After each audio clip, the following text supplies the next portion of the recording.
Friends, நான் உங்கள் நண்பன் குட்டி.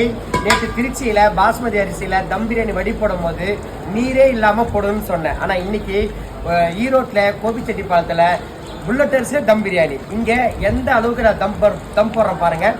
உள்ளே பாருங்கள், இந்த மாதிரி நீரோடு இருக்கக்கூடாது. நல்லா ட்ரை பண்ணி தம் போட்டாதான் நமக்கு அந்த அரிசி நீரை இழுத்து நமக்கு நல்லா பூத்து கிடைக்கும்.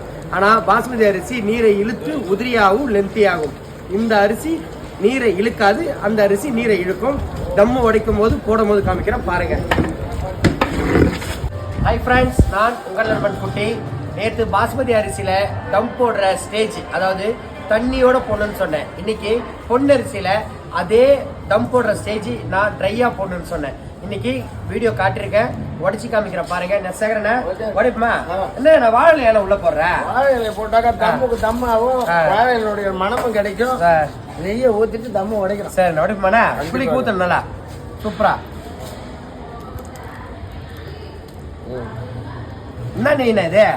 பசுமாட்டு நெய் இல்லண்ணா, பேர் வந்து அரோமா நெய். அரோமா நெய். இந்த நெய்யிலே அரோமா இருக்குமா? சரி, என்ன உடைப்புமாண்ணா? அரோமா நெய்னா வாசனை நெய். சரி அண்ணா, வேற உடைப்போம்.